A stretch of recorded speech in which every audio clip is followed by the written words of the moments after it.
Kruisig hom, kruisig hom. Ons lees Lukas 23 vers 13 tot 25. Petrus luister ongeduldig na een van die lede van die Joodse Raad, wat intussen tot ander insigte gekom het. Die ongelooflike het gebeur en die man het nou ook 'n volgeling van Jesus geword. Hy was die hele tyd by met Jesus se verhoor en hy vertel vir Petrus van die gebeure van daardie Vrydag. Pilatus wou die saak van Jesus op Herodes afsmeer. Toe stuur hy Jesus na die ou tetrarg. Ons is natuurlik almal agterna. So, dit was toe Herodes wat vir Jesus veroordeel het. Nee, Petrus. Herodes het elke triek in die boek probeer om Jesus aan die praat te kry, maar hy kon niks uit hom uitkry nie. Ja, en toe, Petrus raak nou baie ongeduldig. Herodes het hom bitterlik vererg, omdat hy niks kon uitrig nie. Maar die een ding was hy van doodseker. Jesus was onskuldig aan al die aanklagte wat die raad teen hom gegooi het. En toe, wat gebeur toe? Petrus, die onverstaanbare is dat hy Jesus onskuldig bevind en toe stuur hy hom terug na Pilatus om uitspraak te lewer en hom te vonnis. Kan jy dit glo? Petrus skud net sy kop in ongeloof. Pilatus moes uitspraak lewer.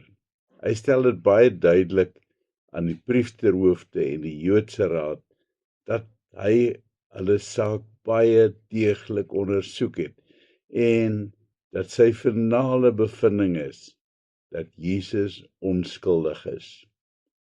Herodes se bevinding bevestig dit en dit strook met syne. Dan kom die totaal onverstaanbare. Pilatus besluit dat, alhoewel Jesus onskuldig is, sou hy hom tog laat gesel voordat hy hom vrylaat. Maar hiermee is die Jode glad nie tevrede nie. Dan moet Pilatus maar eerder vir Barabbas vrylaat, 'n geharde misdadiger wat in die tronk is vir opstand en moord. Maar Jesus moet dood. Hy moet gekruisig word, want hulle wil die ergste moontlike straf vir hom hê. Het gaan jou verstand te bowe dat jy so 'n verskriklike haat kan opbou teen iemand, veral as daardie persoon in sy ganse lewe nog nooit enige iemand skade aangedoen het nie, maar net liefde en deernis uitgedeel het in oormaat. 'n tweede keer probeer Pilatus. Hy is vas oortuig dat daar geen skuld in Jesus is nie. Veral nie die soort skuld wat 'n mens die doodstraf laat verdien nie. Hierdie Jode is egter nou totaal besete en hulle wil nie eers hoor wat Pilatus sê nie. Kruisig hom, hou hulle net aan skree. Watter kwaad het die man gedoen? Pilatus is desperaat.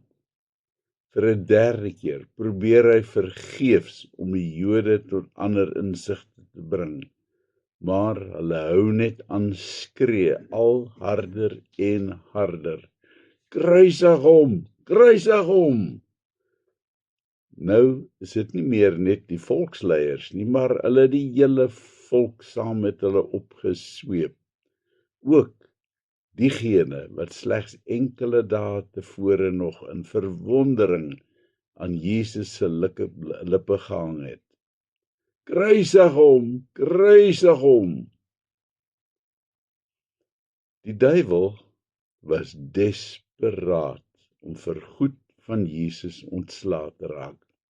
want hy het gesien waarheen dit op pad was en dat hy baie mag sou verloor as Jesus eers in volle beheer is. Ek dink hy het baie lekker gekry toe hy sien hoe goed sy plan werk en dat hy dit reg gekry het om die hele volk teen Jesus op te sweep. Hy het al ook sy slag geslaan met Jesus se vertrouelinge. Judas het eers gesneuwel en toe die ou groote Petrus. Hierdie manne is geskiedenis. Hulle sal nooit weer dieselfde wees nie. Maar die duiwel het nie met God rekening gehou nie, want met sy gemeene spel het hy so reg in God se hand gespeel. Hy het nooit besef wat God beplan het nie en dat Jesus se teregstelling juis die einde van die duiwel se heerskappy sou beteken nie. Maar daar's 'n ander element waarmee die duiwel ook nie rekening gehou het nie. Die werking, die wonderlike werking van die Heilige Gees.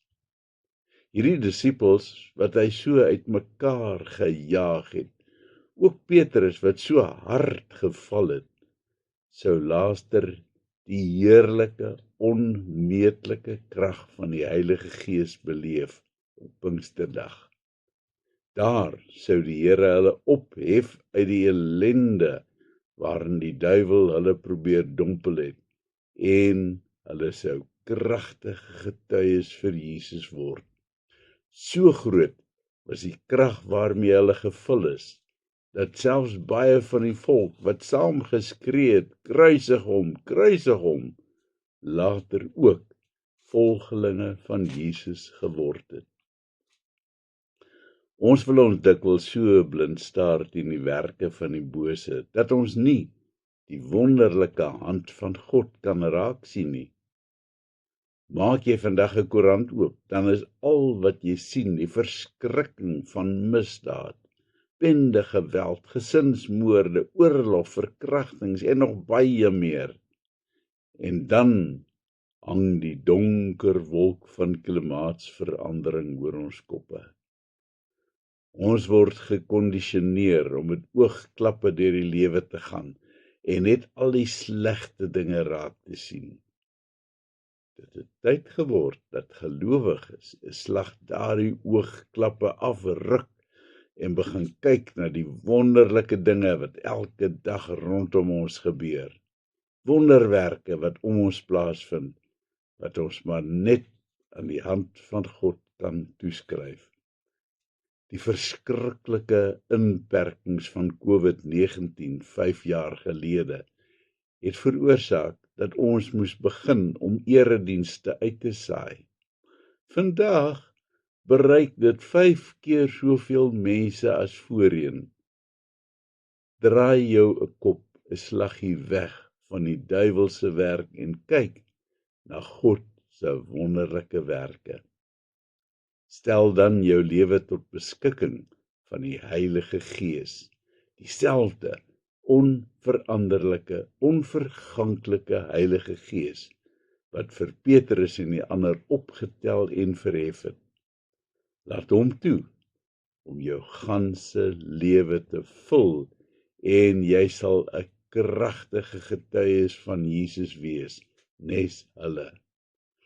Dan sal jy ook met nuwe oë begin kyk na die dinge wat besig is om rondom ons te gebeur. Jy sal verby die duiwel se laaste krampagtige pogings tot heerskappy sien en die koninkryk van God raak sien, wat besig is om in volle glorie te blom. Kom ons bid. Here, vul my hele lewe met u Heilige Gees. Maak asseblief my oë oop, sodat ek u wonderlike werke kan raak sien. Amen.